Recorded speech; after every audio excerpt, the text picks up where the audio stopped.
and sing it one and all. Join in the chorus, North Melbourne's on the ball. Good old North Melbourne, they're champions, you'll agree. North Melbourne is the team that plays to win for you and me. Welcome back, Shimboners, to our season finale episode. This is our 86th episode of our debut year, and I just want to take a second to thank every single person who has supported us, who's listened to us. If you're a new listener, welcome. Hopefully you are enjoying our content, and for a lot of you guys have been with us since day one and listened to all our pods, and to that we say thank you very much. If you are enjoying it and you don't want to miss when we're back next year, please subscribe on whatever listening platform you're using, and make sure to stay across the socials because we'll still be putting some stuff even when we're not recording. But yes, a big first year for us. Chief, I'll welcome you as the co-host. You've done a great job as well. I'll pump your tyres up a little bit. A bit of a cult hero following on the socials, even though you yourself aren't on them. But yes, so good. Solid first year for us. Yeah, I think you've done well, because about this time last year you said, I think I'm going to start a North Pod, and I thought, oh yeah, you're just talking shit like normal, but you did, and you got off to a flying start, and probably the best thing you did was get me on. Who was the best? Ryan Bastanak or the four girls we got, or you? And you're going to put yourself in there. No, I'm not. No, it was really good to start this, and it's been fun going through the highs and lows of the season. It got off to a really shaky start, form-wise, with the AFL men. But the girls brought us home with the whips cracking, didn't they? Yeah, 1 year of the pod, one flag. Let's keep that. Two. I'm still counting the VFL W. Yeah, so 2 flags. Look, I'm two more cups, premiership cups in the cabinet at Arden Street. Yeah, I'm happy to count that as well. Good success rate, and let's hope it stays on. But we own women's football. Well, next year we want to own all football. Yeah, will be a big year, and that will be when we come back in about late Jan. We'll be doing our usual pre-season content, and but before then, we've got to finish up this year and put a little bow on it. So let's talk about some of the great moments of season 2024, both on this pod and, more importantly, on the field. And we put some questions out to the listeners to... not some questions, a forum for them to put their thoughts in. So we'll read them out a bit later on. But before we do, let's get into the best moments of 2024. I suppose the 3 wins in the men's is hard to surpass as the best moments, although they were few and far between. But there's nothing at the end of the day beats winning. No, and we waited a long time for the win, so we were very grateful when they came, because it looked like it could be donuts at one stage. We're hanging on to play Richmond. We didn't play them to about the second or third last round, did we? So yeah, round 21. Round 21, fourth last, was it? Anyway, all our wins were close too. So they kept us on edge right through. But we got the 3 wins. Were you doing a countdown? You're running the show. We're doing a countdown of our top 5, or what yeah, we will, but we're just going to talk about the wins before we get to that. So we had to wait till round 13 and a trip over to Perth. Yes. A place where we play quite well. At the Optus, we got the job done by 9 points, with a lot of that due to the fact that our co-skipper, Jai Simkin, dragged us over the line in a great performance of 28-2 from him, and easily his best game of the year, and some of the form that we saw him discover from his previous years of winning Sid Barkers. So it was good to see him, and a really good captain's performance, kicking some clutch goals. Yeah, hard at it from the first bounce he was in that game. And I've just got to give you a bit of a credit. In the preview to that game in June, and I quote, you said, "We own WA. That should be our new home ground." And it's come true. Yeah.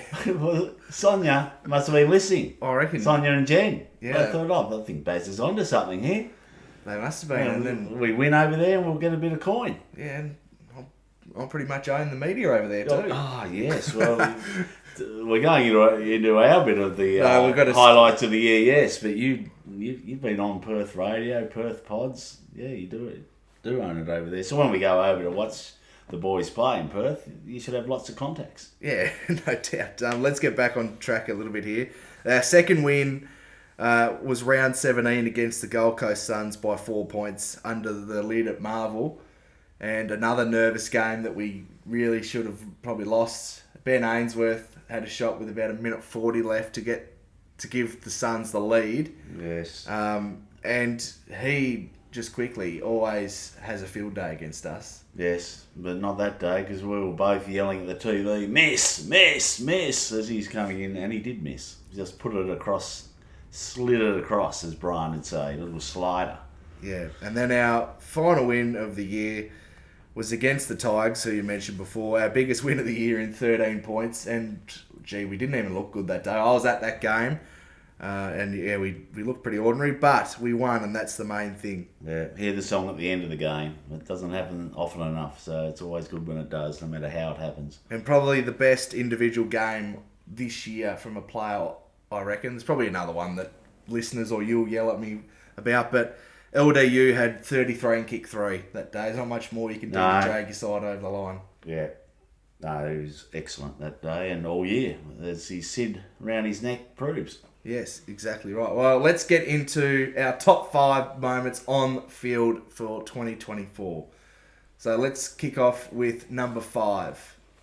So Tom Powell's Torp, I think, takes position number 5 against the Suns. On the run, kicked it about 70. Yes. Got out the back to young man Pup Shields, who got on the end of it to kick the goal and got us off to a flying start against that game. It was against the Suns that we got the win. So yes. I loved that moment, and a bit of flair back in the game where we'd probably for a few weeks there we'd just been playing long down the line to Big Testicle, Toby Pink and Suv, and just a bit of flair in the game that got the boys up and about. Yeah, hit the Torp on the run. Probably one of the most difficult kicks to pull off, and he did it magnificently, and 2 out the back. Wasn't it Suv, and then the handball to Shield? Yeah, I think he tapped it on or a handball or something. Something. Anyway, we got him out the back, so it was very good. Very AFLW-like, wasn't it? That's what the girls do a lot. Number 4 for me, big game Zane, the big hanger, mark of the year contender. You were at that game. I was. I don't know if he's come down yet. No, very clean. We'd seen sneak peeks of him flying across from the side and being clean with his hands. But that was a great mark. So that's number 4. You can have number 3. Number 3 was in the same game as Tom Powell's Torp. Colby McKirch's 4 bounces down the wing. And I need to note at the end, a little chiseler across his body to find the big Suvlaki for a goal. And that's just a little taste. So this is going to be a little taste for preview 2025. Because I am on Colby like there's no tomorrow. I think he's going to have a Harry Sheasel-like year. Well, I thought he was very good this year, but I liked it. He just looked back and said, "You're not catching me," and just kept running and bouncing. And the Gold Coast bloke was giving up. He was out of petrol. Was it Took Miller at one point trying to chase him, and he thought, "You could put your socks up as high as you like, son. Yeah, you're just eating the grass I'm flicking up at you." Oh, was it Matt Rao? You can tuck your shirt in as much as you like. You're not catching me. If it was Matt Try and Rao, make yourself aerodynamic. If it was Matt Rao, he'd be eating the grass that Colby was flicking up. Yeah, no, it was fantastic, and just took him on, and that's what we like. He was daring all year, and that epitomised it. Number 3. Well, I'll take number 2 because I'll leave you number 1. Okay, that's probably a bit of a giveaway, but anyway. Moment number 2 of the year, and this can count itself unlucky not to be number 1. I think any other year, this is probably number 1. Yeah, but Aiden Caw's bench press, throwing Bo McCreary in nearly the first row. I loved it. And we'd been mentioning on the pod that we liked it when Caw played a bit angry, a bit on the edge. And he said, big, tough Bo McCreary, you can have as many stickers as you want, mate, but Aiden Caw's going to throw you around like a rag doll. Just bench pressed him 30 metres away. And he went sprawling. It was all unco, hit the ground, and Caw just grabbed the pill and on with the job. That was fantastic. And just an honourable mention to about 3 times he did his little sidestep and sold some candy as well. Yeah, good ankle breakers, wasn't he?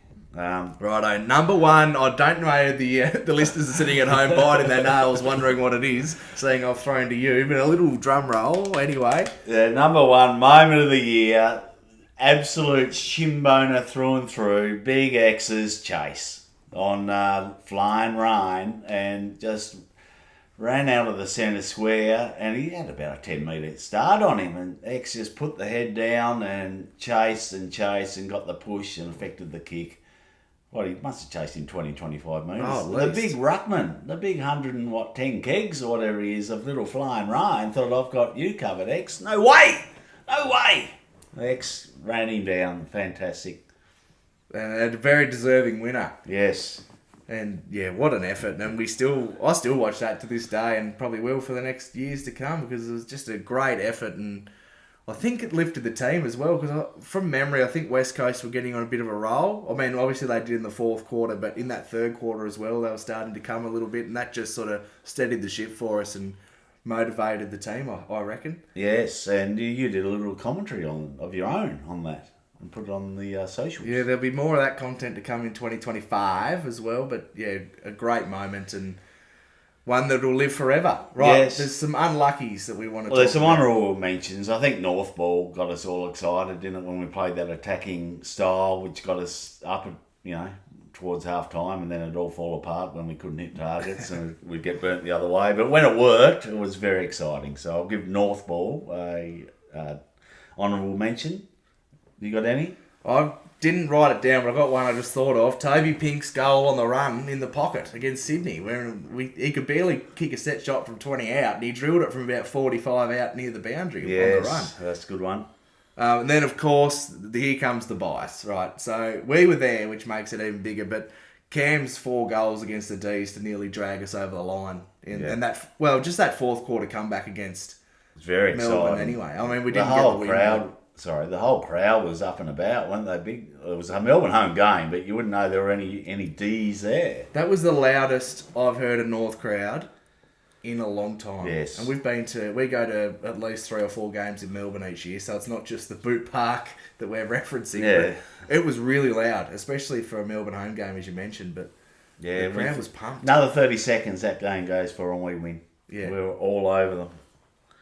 I've got a couple of crumbing goals. Harry, I can't remember who it was against, but crumbed it off a pack in the forward line and a bit of a spin and then kicked it off the outside of the boot, a bit of a banana on the run. And over the pack, didn't get smothered, and that was really good. And one of my men, PC, who you've now taken into your Baz's Swagger club. Drop this my man business. I've always been on PC, and he hit the pack really hard, full pace, clean take, snap on the left, and goal from the forward pocket.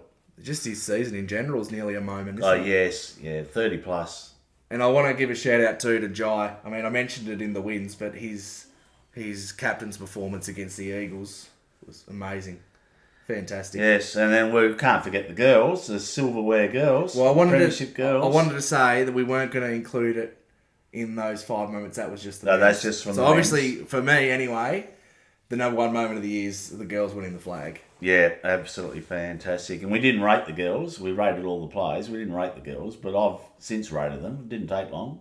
I rated them a P. All of them a P. The P, that's not in the usual school. P for premiership, baby. They're all premiership players. So that was really good. And 3 All-Australians. Probably Sarah Wright could count herself unlucky. Kate Shearer as well. Yeah, and I mentioned Aiden Corr breaking ankles. Emma Carney did that in... Her final. her grand final. Yeah, amazing. Wow. And undefeated season. What more can you do? Not have it rain at half time against Geelong, and we were all comfortably winning before the rain came, and according to all the commentators, that was our Achilles heel. We'd never play well in the rain, ever, and the next 5 weeks it rained every game, and we won them all. Exactly right. All right, so now a bit of self-indulgence, so that's why you made me introduce this section, is the podcast moments of the year. And as we mentioned, we're brand new to doing podcasts and talking about football and other matters, and there's been a few hiccups, it's fair to say, through the season, but we've left them in there. Just to peel back the curtain a little bit for the listeners, we usually come in with a very limited rundown. Yes. Sometimes no rundown. Sometimes no rundown. And we're not exactly technically gifted, so not a whole lot of editing goes on either. So it's pretty... I think that's a benefit for us, but it's pretty raw and unedited. And I will say, if people don't want to hear us talk shit and just come for the footy content, then thank you for listening in 2024. Yes, I'll see you next year. For the people who love it, right, let's get into the podcast moments of the year. Okay, are you cutting something up or are we just talking about it? Oh, well, I thought we'd talk about the CCC first. I didn't cut anything up for that. Okay, yeah, the CCC. Well, I did look where that sort of grew organically, and I think it was a preview to the West Coast game, which we won over there about halfway through the season. And yeah, we were just talking about competitors and who's competitive in the team. And we need more competitors like Georgie Wardlaw, like Charlie Comden, like Jacko Archer, son of a gun, and like Big X, who just came from nowhere to take the AFL by storm. And the common denominator we're talking about was they're all competitive. They're just natural competitors. They don't have to think, oh, do I go now or don't I go now? They just go, bang, just go. And I love it. And I adopted them as Chiefs Competitors Club, which is, for those who listen all the time, is just CCC. Yeah. And it took off, and it's got its own little following on social media, and even our man, the Cactus, even made a song, the CCC anthem, which I've just shared today on X, so get over there and have a look. Get over to X. We couldn't cut it up and put it on here, could we? No. We didn't have the technical know-how. No, exactly, but I'm going to move on to the next moment of the year, which I've found back and I've cut it up. And thanks to Inflatable Cactus for doing that, because, I think I just listened to that probably a bit too much. It's your ringtone now, isn't it? Pretty much. If I knew how to do it, it would be. Right, well, here is our next moment of the year on the pod. This was also in the same episode as the CCC debut, the West Coast preview, if anyone wants to go back and listen. But here we go. And another player that we were hoping to see feature this weekend, but isn't, unfortunately, is Colby McKercher, and that's a perfect segue to go into some of our listener questions. I apologise to those on Facebook and X. I had an absolute mare, bit of tiredness on my part. I'm too busy doing another podcast in WA. Time zone. There's a bit of jet lag. The time zone got me. I didn't have business class like... you want public appearance fees for WA. Yeah. So I've only put it up on Instagram to get the questions, but Kevin Frost on Instagram says, given the Irish guy's form with Cow Dawson's 2-week ankle, how many weeks for Colby? Well, I'm praying it's not 7 to 9. And it's one of those foot syndesmosis, isn't it? They can be a long time, can't they? It's the hot spot, isn't it? Yeah, the hot spot. Not camel toe. What is it? Turf toe. What? Sorry, turf toe. Remember turf toe? This podcast is rated X now. What's going on there? What have you been? What's your pre-pod preparation today? I didn't know. I haven't had a froth yet. Maybe I need one. You've been watching a bit of Entourage. Ari Gold. Jesus Christ. Anyway, hopefully he hasn't got a camel toe. He's got turf toe. Well, hopefully he hasn't got that. He'll be back next week. Hopefully they're taking the precautious approach with the long flight. But what was going on there through your mind when you diagnosed poor young Coles with camel toe? I don't know. I just don't know. It still makes me laugh. But even now, I hear it. I know what's happening. I clearly didn't know what was happening then. I was obviously too much on a high with the CCC.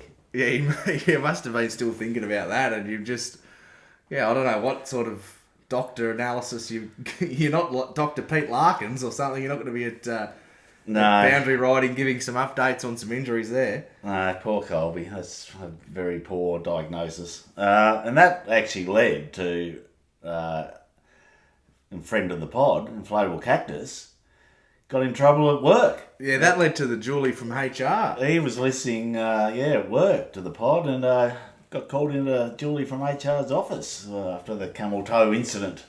And we got a bit of correspondence from him, and they ended up dating. They did, and that was the whole Julie from HR saga, which I think some North fans tuned in just to hear about that more than the 15 losses in a row, it just felt like. I think they did. That was gold. I was hooked. It was like a little drama, wasn't it? It was like it was better than Home and Away or any of those Days of Our Lives. Any of that. It's not hard, but it was really good.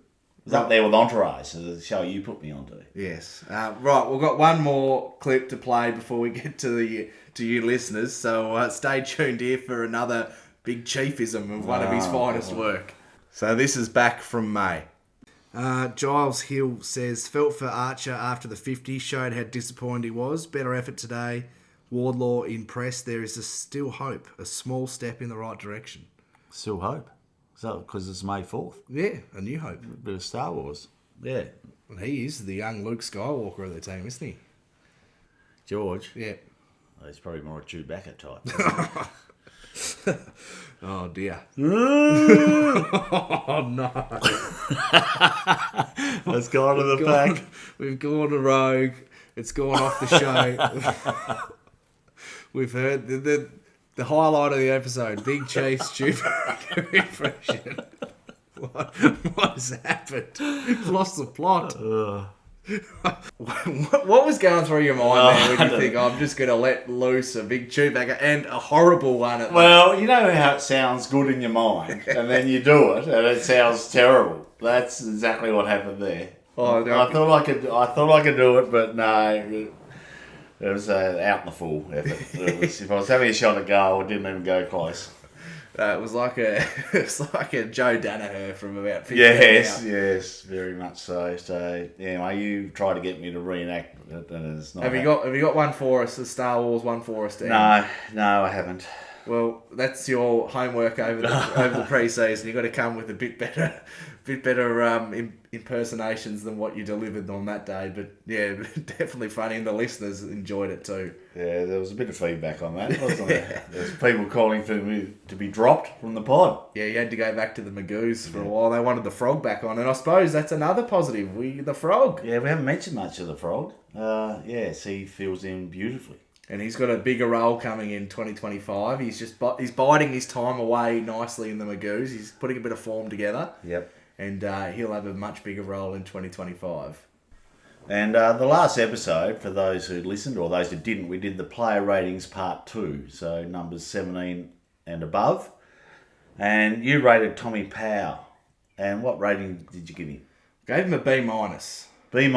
Yeah. Well, we've had some correspondence, and I think it might be from his mum, because obviously when he took his report home, B-, she wasn't happy. She thought he'd had a much better season. And do you want to read the correspondence?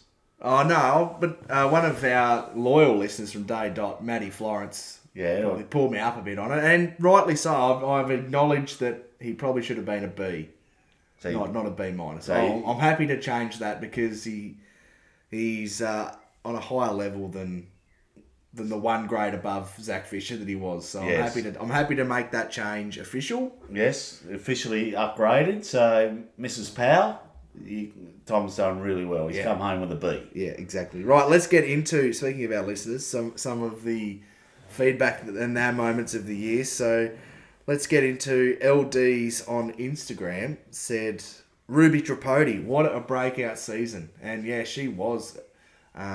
did have a massive season and really improved in that midfield role. Yeah, fantastic. Friend of the pod. And I suppose we better talk about some of the guests we had. So we had Ryan Bastanak, former shin boner. And then from the current Premiership women's side, we had obviously Ruby, Sarah Wright, Amy Smith. And back in Feb, we had Emma Carney as well, the Premiership captain. Yes, and assistant coach of the men's program. So they're all really good. But Emma obviously is the captain and more of coaching and looking at the men's as well as the women's was really good. And they're called the Shinboner Series. If you wanted to go back and find them quickly, they're all titled Shinboner Series, aren't they? They are. 1, 2, 3, 4, etc. 5, yep. So we had 5 this year and looking to improve on that again next year. Hopefully get some of the men on. If we can do that, we will. But I know the girls are always happy to give that time, and they're wonderful players and wonderful people. Yes. Next one here, LD's left another one. He said, the Chief relentlessly defending Elmac is one of his highlights of the year. Yeah, well, Elmac, he's a competitor, isn't he? And he's been a long-time favourite. And yeah, I didn't think his season was as bad as other people might have you believe. I'm not saying it was great. What rating did we give him? I can't even remember. I think he got a C-. Yeah, I think he did, actually. And I think I rated him, so maybe that was... Somebody might think that was a bit high, but that's what I rated him. I thought it was fair. Yeah, I thought it was fair. Well, clearly I did, because I rated him. So I did probably defend him, but I find it... I mean, we've got to be critical of our players, because otherwise what's the point of doing a podcast? But it's still hard, isn't it? It is. But we try and be fair. We give praise where it's due, and we look for areas of improvement where it's due. And there was probably too many times we're looking for areas of improvement this year, but hopefully that's all going to change in the future. Yeah, and we also try and keep a bit of humour in it and a bit of positivity even when we've been flogged, because we need it. We give our analysis on what went wrong, but if you're going to sit there for an hour and it's just a bit depressing, we try and have a little laugh or find the highlights out of the young stars that are emerging as well. Yeah, there's always a silver lining somewhere to be found, although the last 2 games it was very hard to find one, but big X and Jai in the last game. Yeah, that was it. And I suppose that another moment that really was great to do this year was meeting some of our listeners, and that reminded me, Jason. I met Jason Stone, who's been a loyal listener at that. He'd just flown in. He had some flight issues and just got to the game at about half time, and I nearly felt like saying to him, probably head back to the airport because it's not looking good. But no, it didn't improve after half time, did it?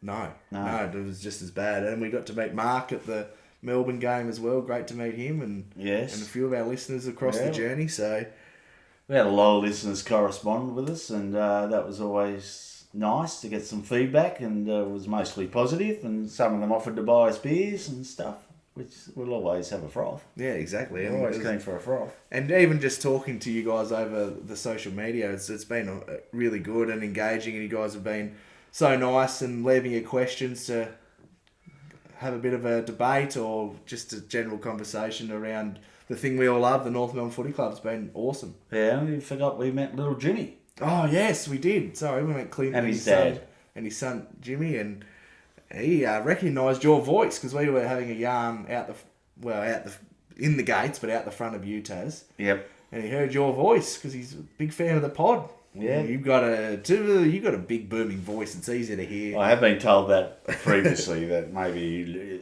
quieten down a little bit, especially when I get up and about.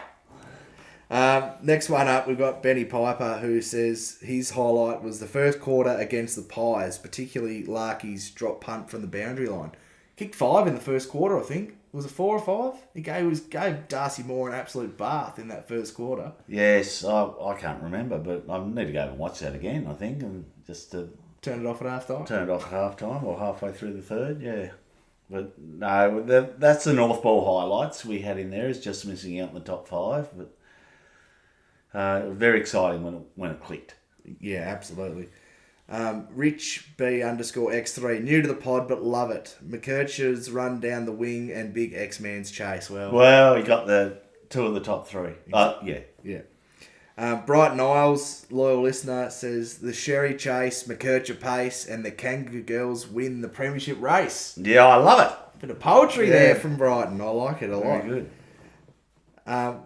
We had a lot of people say winning the flag and winning the premiership, and absolutely. Well, nothing beats it. That's what we're here for, isn't it? We just great the girls did it. They were overdue, weren't they? They've been knocking on the door ever since they entered the comp, to be fair. They've improved the list, like you said, Tripodi, Gat, we can go through Amy Smith, we can go through a lot of them. Sarah Wright had a breakout year. Was one of the older, more experienced players, just had her best season ever. And 2 more to come, which is great. Yes. But we've got most of our core signed, haven't we? I think Mia King will sign on. Yeah, I think she will too. I think she's probably the best player out of contract, is she? Yeah, her, Sheila and King. Yeah, well, Sheila's not going anywhere. She's staying with Emma and the ROOS. Yeah, exactly. Boys Don't Cry 67. His highlight of the year was the Big Chief. Oh! And Little Chief is great as well. Thanks for a ripper year. Listen to every episode. Well, thank you. Very nice to hear. Very, very kind. Probably too kind, to be honest. Yeah, Your head won't fit out the door. I'll have the big bobblehead going. Bobbly, bobbly, bobbly. We'll move over to Facebook, where Joe Tripodi has written, just to shout out, boys, thoroughly enjoyed your pod during the AFLW season. Your insights were a pleasure to listen to. Congratulations on a great show, and we'll be listening again next year. And he's left a photo of his family and obviously one of our favourite gym boners, Ruby Tripodi, with the Premiership Cup. So thank you very much for listening, and a massive congratulations again to your family and getting to celebrate with Ruby, who's fantastic person, fantastic player. And just on the girls, I have seen that they've arrived in Newcastle and for the players' trip. Yep. And Jazz Ferguson is the unanimous best on ground for our Brews with Basti award for the one who's enjoyed the celebrations the most. That's the way. Love it. Get up there and enjoy the fruits of your labour. Celebrate. That's what it's all about. And yeah, Ruby, when she was on, mentioned that her dad started listening. I think he probably to check out what his daughter was getting herself into, I reckon. But he obviously gave the thumbs up, and we appreciate him being now a loyal listener. And Ruby, top 5 BNF. Yeah, massive shout out, and just Massive. a testament to her season. Yes. You going to keep going with the questions, or are you going to read out the top 5 for those who might be across it? Oh, we can just quickly do it. So 4th was Mia King, 3rd was Sarah Wright, 2nd was Ash Riddell, and you won't believe it, but the winner again for her 5th time is the GOAT, Jazzy Garner. Yes, I think the top 2 was settled, and it was probably going to fall that way. And yeah, really good team effort, but really good Ruby coming in 5th, and the others, as you mentioned, Sarah Wright, best year, Mia King, obviously Croc appreciates, knows in the trough type operator, because that's what she is. So they all go when it's their turn. That's what I love about it. There's no passengers in that team, and there's very unlucky players who don't make it. They were very good players. We'll move on to the next one. Craig Darlow, well done, Bazza and Chief. Side mention to Freddie for keeping us entertained throughout this horrible season and bringing some laughs and hope along the way. Love the addition of Curtis to Bazza's Swaggerman and looking forward to the caps. Maybe Bazza's Swaggerman and the dab symbol. Thanks again. Oh, you like it. You like it. That's I do like it. I do like it a lot. That's a really good idea from Craig there. But thank you very much for the kind words there. We'll keep moving on. Aaron House on Facebook. Definitely the first post-victory pod. Raw emotion, the full song, the boys up and about. We might forget it when we get good again, but shouldn't ever take the wins for granted. Yeah, that's absolutely correct. It's hard to win, isn't it? Like, even you look forward to the men's next year and think we should improve. It's still hard to find a win. Or not find a win, but it's going to be hard to win, isn't it? Absolutely. Let alone win a premiership.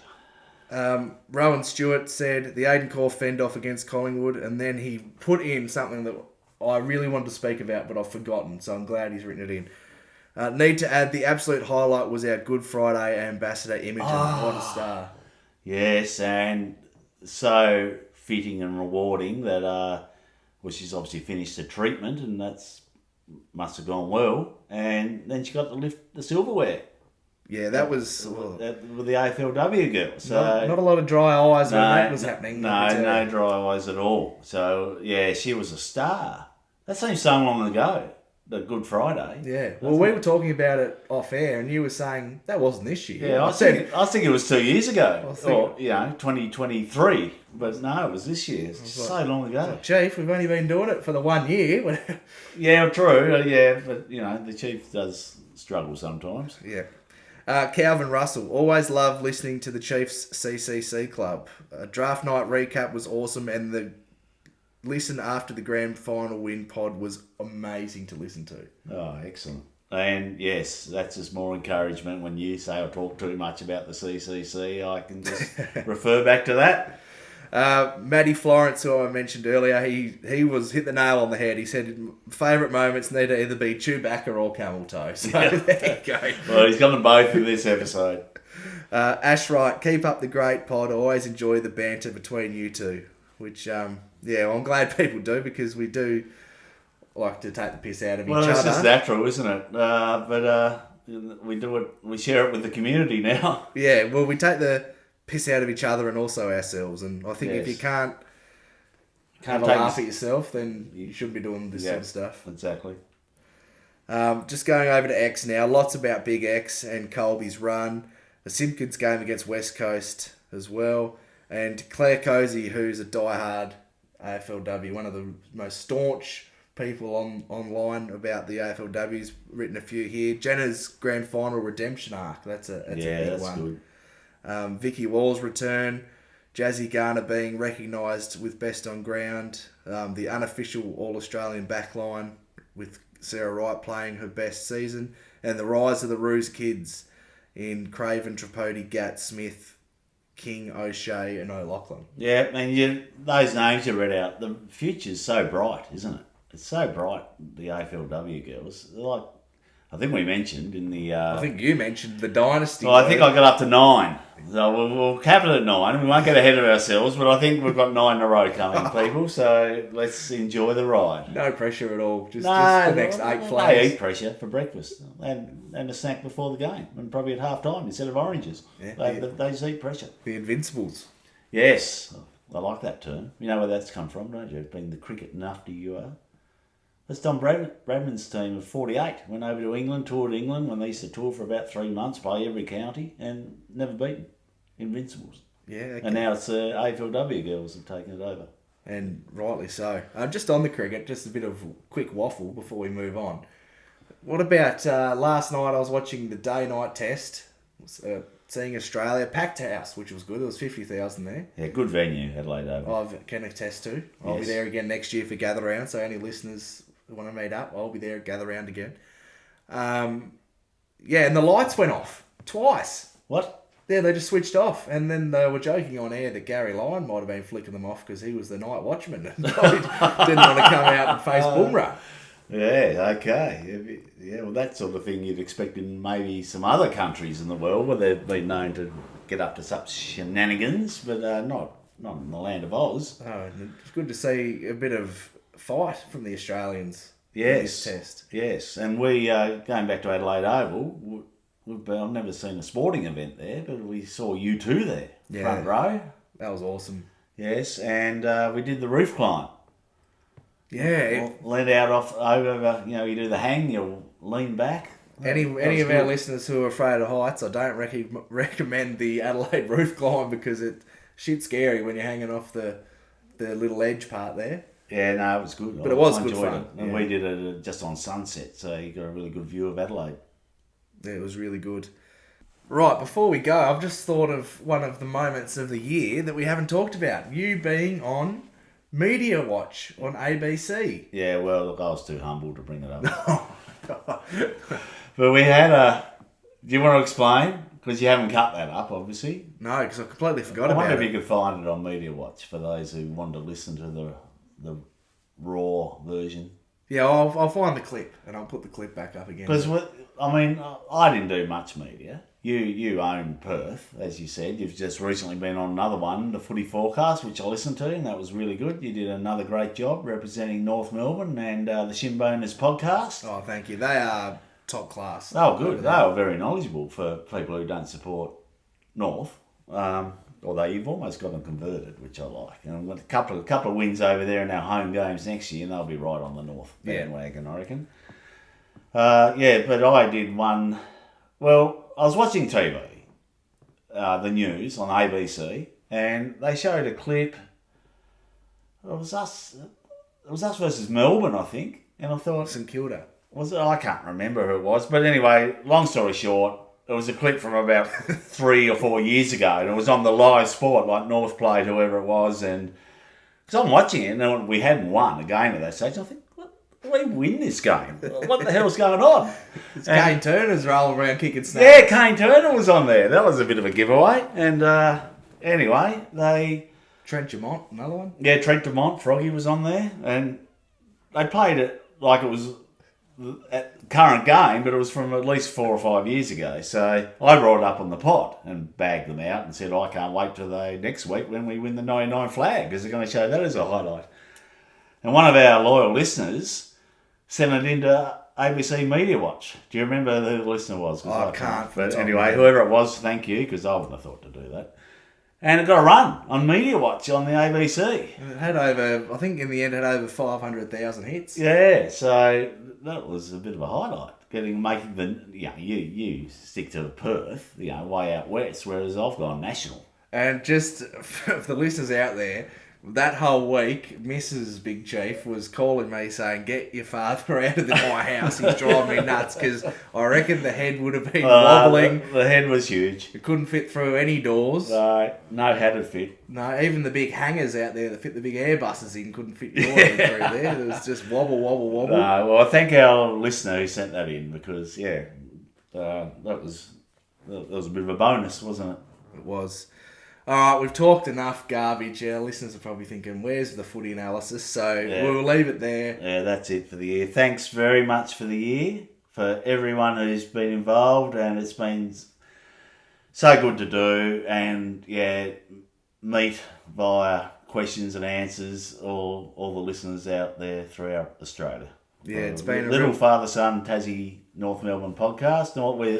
If you haven't picked up, we're very passionate about the Kangas. So it's been a joy to do. It's gone really quickly and can't wait for 2025. Yeah, we'll be no second year blues, hopefully. We'll be back fitter and stronger. And I wouldn't promise no second year blues. I can tell you what I won't promise. The skin folds will be in good nick next year. Coming back. Yes. But no, on a serious note, really appreciate it, how nice you guys have been in leaving positive reviews and just really nice comments about our pod, and we've really enjoyed doing it. We've really enjoyed interacting with you guys, and we can't wait for next year to do it all again and get involved with you guys and listen to Q&As and all that sort of stuff, and hopefully reviewing a few more wins. Yes, that's the main object. All right, I'll say goodbye. Thanks again, everyone. Well done to both programs. Well done to the Premiership girls. Be safe for Christmas and have a happy new year, and see you in 2025. And most importantly, come on, Kangas! All right, guys, thank you. Enjoy your Christmas with your families. Enjoy your time off if you have any, and keep an eye on the socials because we'll still be posting some stuff. But this will be the last podcast until about mid to late January. So until then, go ROOS! Good old North Melbourne, they're champions, you'll agree. North Melbourne is the team that plays to win for you and me.